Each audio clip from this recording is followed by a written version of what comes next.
Hello. Today we are talking about The Mist. I will be discussing the book and the movie. Overall, I really enjoy this book.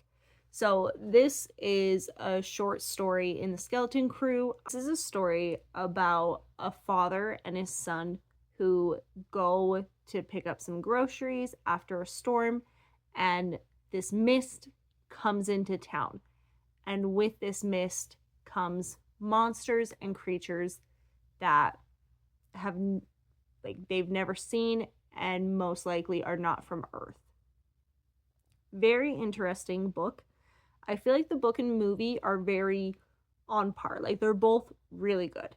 If you liked the movie The Mist, you should read the story, vice versa. I don't think there's any particular order that you would need to experience these. So if you want to watch the movie first and then read the book, or read the book and then watch the movie, they are a little bit different. But the movie did a really good job of trying to keep to the original story. The main differences in the movie to the book, obviously, is the ending. I am not going to spoil the endings, just in case. But the movie is very different, and it went kind of in a way that is slightly mentioned here, but it didn't actually occur. It's just kind of a backup plan. So the novel does end a little different, but it's good.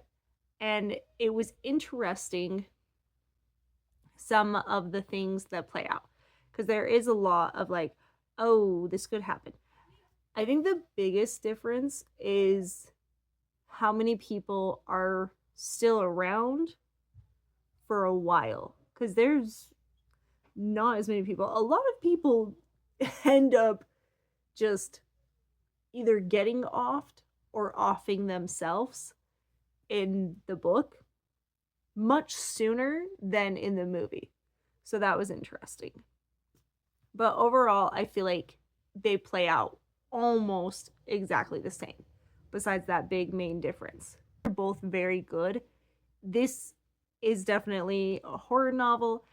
Do I think it's the scariest? No, but it has a lot of creepy elements. And there are like some of the creatures, I'm like, ooh, gross. I think 100% in the movie, some of the creatures in there, I'm like, I hate this so much.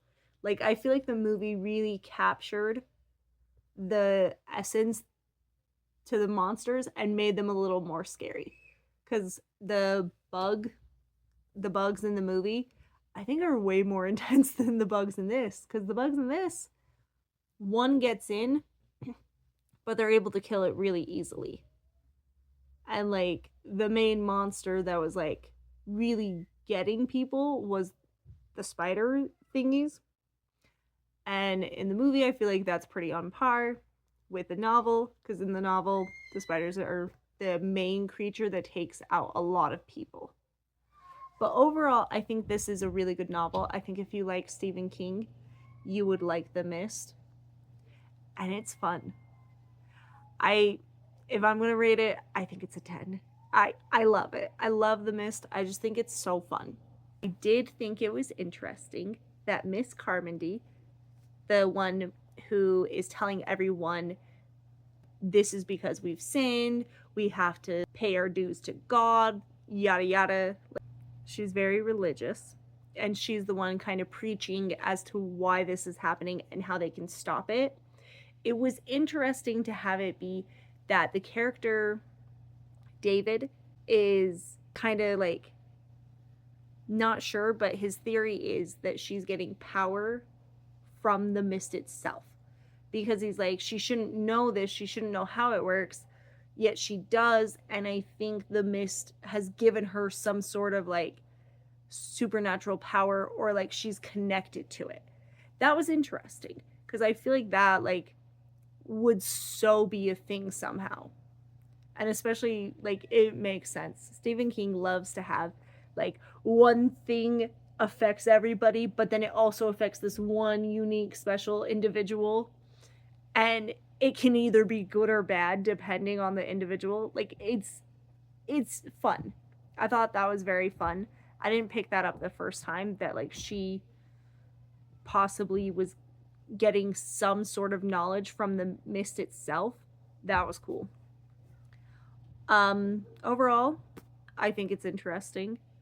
I really enjoy the way the movie and the book both play out, and the book is such an easy read, so I think everyone should read it. I forgot to mention, I really enjoy the theory that like the characters within the novel have, that it's not necessarily the mist itself, and they're not created creatures. Like, basically the Arrowhead Project is this government project, and they are working on something, and people are like, it's really bad, I don't know what it is. They have like little conspiracy theories, and it kind of gives vibes of like Area 51 or like something, but it's called the Arrowhead Project. Basically, the characters in the novel, a few of them, think that they've opened up a dimension to something. I, for the life of me, cannot remember if that's in the movie. It's been a hot minute since I've watched the movie. But it was interesting, the like different dimension, or like the portal theory that the characters were kind of putting, like piecing together from some of the information they knew. And just because these creatures were very like alien like. So, yeah, that was fun.